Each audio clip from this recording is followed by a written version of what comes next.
Hey, what's going on? You know who it is. You know what it is. All right, you guys, peep game. All right, so the latest reports, I don't usually talk politics. I try to talk politics as less as possible. That's not really my field. That's not really my expertise. I know a little bit about it to have a fair assessment of it, but I'm not what you call a politics expert. But I will say this much. A lot of the statistics, if you look at them, they have Joe Biden's approval rating is just they're just terrible. They're in the 40s, they're in the low 40s or the low 30s, which means that's not good.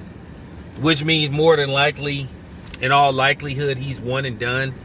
And it's not a good look because I'm going to tell you right now that whether they like it or not, the dummies,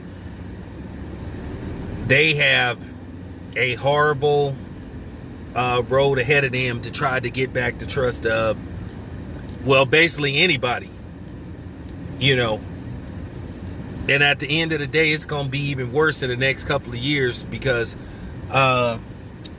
social media and online media will be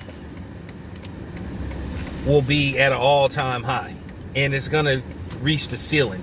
It's going to be endless, and you're going to start to see more people that's working for these networks start to abandon these major networks and start their own media outlets, because you already know when you work for a corporation, you're muzzled. You can't say what you really want to say, and you have to follow a script, and that's the problem.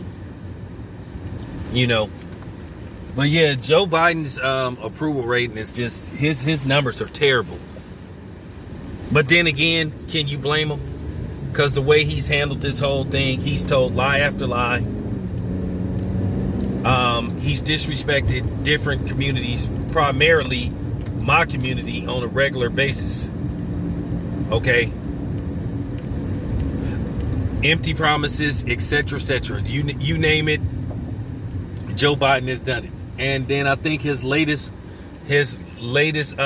backfire for him to try to issue out crack pipes to bridge the racial gap, even though people tried to lie and say that wasn't going on, but that was the case because I did my research. People think that they can get online or they can come on TV and say, no, that's not what he said, and think that we believe him automatically. Okay, well, since you said it, we believe you. Now they already know the because I'm white and I say so is starting to fade. Now they're trying to get black faces to do it, and we don't believe them. So that's not working neither. But this is a man that, like I said, has constantly disrespected black people. Keep in mind, this man designed bills to lock black people up. So, I mean, this is textbook to me. I don't even know why people are surprised by this man's actions. He's shown that he don't give a rat's ass about us. That's factual.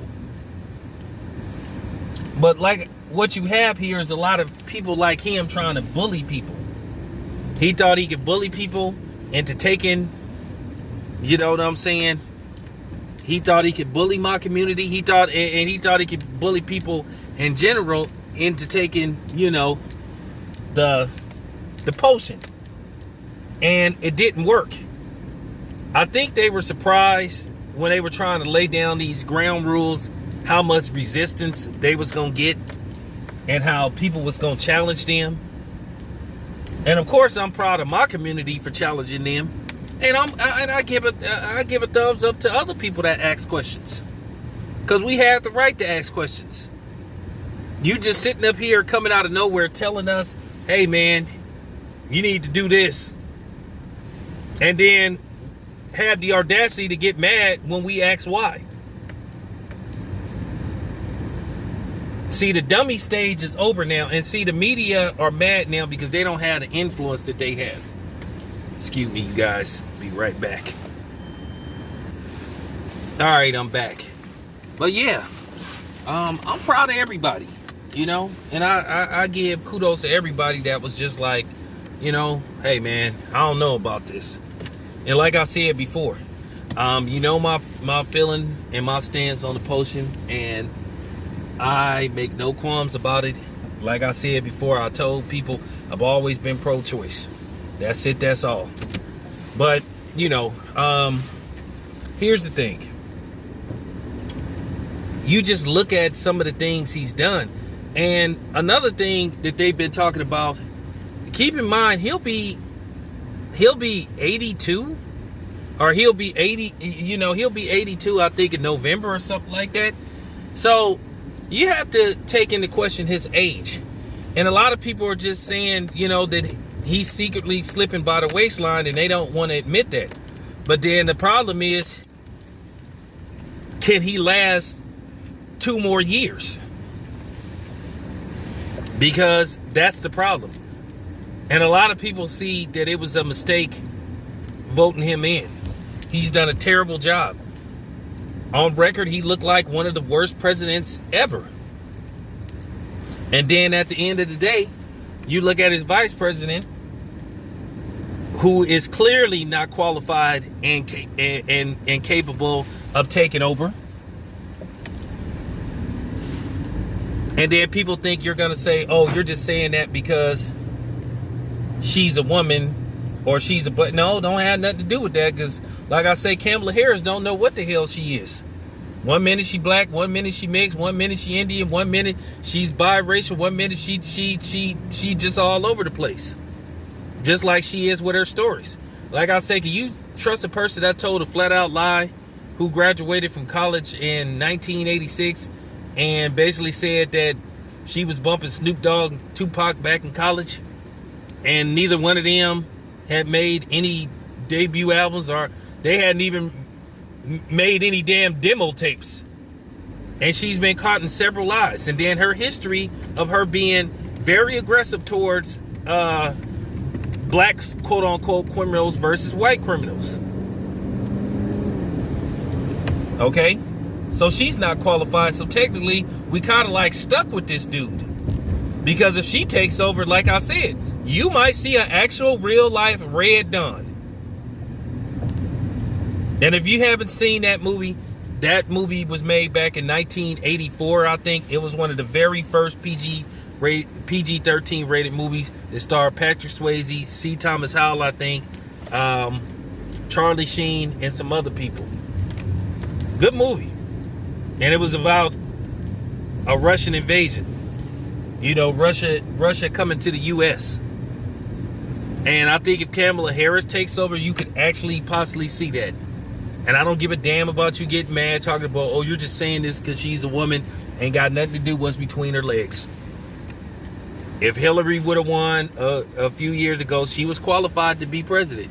She had the experience, but not this person. And not that I'm a big fan of Hillary, but I'm just telling the truth. But yeah, JoJo, yeah, his ratings are at an all-time low. So that just says a lot about him. Even though some of these news media outlets show supreme support for him and trying to make it look like he's doing an outstanding job, they're lying. They're lying. Because contrary to what some of these pro-Biden media outlets say, the public says, no, he's not doing a good job. But his approval rating is just low on all counts. Right now, people don't trust the Democratic Party whatsoever, because they've had an epic fuck up with, you know, how they've treated this whole situation. Waiting too long to lift restrictions, you know, bullying, you know, just a whole bunch of different things. They had to turn everything. Was it about protecting people, or was it about being a dictator? I'll let you guys decide. It's your boy Town Biz. I'm out.